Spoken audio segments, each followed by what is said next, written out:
Hello, আসসালামু আলাইকুম। আশা করছি সবাই অনেক অনেক ভালো আছেন। আমরাও আলহামদুলিল্লাহ অনেক অনেক ভালো আছি। And the good thing is that আজকে আমার পরীক্ষা শেষ হয়ে গেছে আলহামদুলিল্লাহ।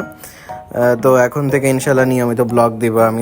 আমি এই ব্লগটা অনেকদিন করে রাখছিলাম, কিন্তু আসলে পরীক্ষার কারণে পড়াশোনার জন্য এডিট করে ছাড়াই হচ্ছিল না। তো দেখেন এখানে অপরাজিতা গাছটা অনেক অনেক বড় হয়ে যাচ্ছে দিন দিন আলহামদুলিল্লাহ। তো সকাল সকাল আমাকে 2 বেলা করে তো পানি দিতেই হয় অপরাজিতা গাছে। আর যেহেতু প্রচুর গরম পড়ে এখন, তো বৃষ্টিপাতের বৃষ্টি তো নাই, তো এই কারণে গাছে পানি দিতে হয়। তো এখানে দেখেন সকাল সকাল আমি আমার খরগোশগুলোকে ছাদে ছেড়ে দিছি, যাতে ওরা একটু দৌড়াদৌড়ি করতে পারে, যাতে ওদের শরীরটা একটু ভালো থাকে। আর এখন তো এখন প্রচুর গরম পড়ে ওইখানে, তো সেই কারণে মাঝে মাঝে আমি ওদের নিচেও রেখে আমাদের নিচে রেখে আসি, ছাদে রাখি না। তো এখানে দেখেন সকাল সকাল কি সুন্দর ফুল ফুটছে, আর আমি এখানে এগুলো ভিডিও করতেছি। আর এখানে দেখেন নিচে টম এসে আমার আর এখানে দাঁড়ায় দাঁড়ায় ও ভাবছে আমার কাছে খাবার আছে। তো ও অনেক ফ্রেন্ডলি আলহামদুলিল্লাহ, আমাকে দেখে তো একদমই ভয় পায় না।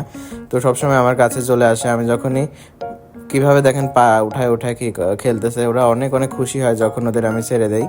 কারণ সারাদিন একটা বদ্ধ ঘরে থাকতে থাকতে দেখা যায় যে যে কোনো প্রাণী দেখবেন, আপনি যদি নিজেও সারাদিন রুমের ভিতর থাকেন, একটা রুমের ভিতর বদ্ধ হয়ে থাকেন, তো বোরিং লাগে, দিনটা খুবই বোরিং লাগে। তো বাইরে একটু বের হতেই হয়, এবং বাইরে বের না হলে সবসময় বাসার ভেতরে থাকলেও শরীর কিন্তু খারাপ হয়ে যায়। তো সব প্রাণীর ক্ষেত্রে এটা সেম। তো খরগোশদেরও দেখা যায়, যারা খরগোশ পালন করেন তারা প্লিজ চেষ্টা করবেন যে খরগোশদের একটু বাইরে ছেড়ে দেওয়ার। তো এখানে জেরি নিজে এতক্ষণ দৌড়াদৌড়ি করতেছিল আর হাঁপায়ে গেছে বেচারি, হাঁপায়ে গিয়ে রুমের ভিতরে শুয়ে পড়ছে।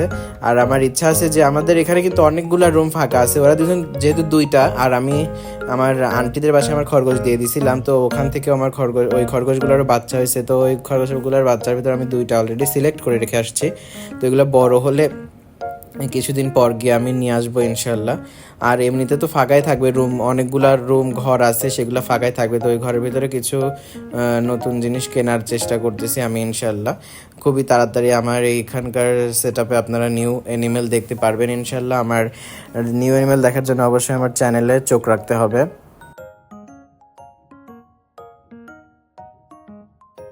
খরগোশ যেহেতু তৃণভোজী প্রাণী, তো দেখা যায় সব কিছু সামনে যা সবুজ সবুজ কিছু পাবে সব কিছু খেয়ে ফেলবে। এই ওদের সেট আপের ভিতরে যে আমি ফুল গাছগুলো রাখছি, ফুল গাছগুলোকে তো ভালো করে হতেই দিচ্ছে না, বড়ই হতে দিচ্ছে না, সবগুলা খেয়ে ফেলে। যখনই একটু বড় হয় তখনই আবার খেয়ে ফেলে গিয়ে। আর খরগোশের ফেভারেট হলো কিন্তু রোজ ফ্লাওয়ার। ওরা অ্যাজ এ ট্রিট হিসাবে ইউ ক্যান গিভ দেম, শুধু অ্যাজ এ ট্রিট, সবসময় দেওয়া যাবে না, কিন্তু অ্যাজ এ ট্রিট হিসেবে ইটস নর্মাল। তারপরে গাজর, কলা, সব কিছু অল্প পরিমাণে ট্রিট হিসেবে দেওয়া যাবে। আর গমের ভুসিটা সবসময় দিতে পারবেন। অনেকে অনেক কথা বলে যে গমের ভুসি সবসময় দেওয়া যাবে না, কিন্তু আপনি গমের ভুসিটা দিতে পারবেন সবসময়, কারণ গমের ভুসি is very safe for them. কিন্তু দেখা যায় যে একটু নরম খাবার খেলে খরগোশের একটু, যেহেতু ওদের অলওয়েজ টিথ গ্রো করার ফলে দেখা যায় যে একটু শক্ত শক্ত ঘাস দেওয়া লাগে, যাতে ওদের দাঁতটা সবসময় ছোট থাকে। কারণ দেখবেন খরগোশ কিন্তু সবসময় সব কিছু চাবাইতেই থাকে, কাঠ পাইলে, ইট পাইলে সবসময় চাবাইতে থাকে, কারণ ওদের দাঁত বড় হয়। তো ওরা দাঁতকে ট্রিম করার জন্য সব কিছু চাবাইতে থাকে। When I bought them, they were very dirty. They were very dirty, and look at them right now, guys. They are like the cleanest rabbit in the world right now. কারণ আমি সবসময় ওদের পরিষ্কার রাখার চেষ্টা করি, পরিষ্কার জায়গায় রাখার চেষ্টা করি। আর ওরা যেহেতু দোকান থেকে কিনে নিয়ে আসছিলাম, খাঁচার ভেতরে অপরিষ্কার পরিবেশে থাকতে থাকতে ওদের অবস্থা খুবই খারাপ হয়ে গেছিলো। কিন্তু আমি আনার পরে দেখা পরিষ্কার জায়গায় থাকতে থাকতে ওদের শরীর এখন ফুল সাদা হয়ে গেছে। Believe me, guys, Tom is the friendliest animal, and he is the sweetest one. But Jerry is always angry. Is not like she's not that friendly. Always আমাকে বাইট করার চেষ্টা করে যখন আমি ধরতে যাই। কিন্তু Tom is very friendly, and I like the friendly one. But I am trying to make her feel comfortable here.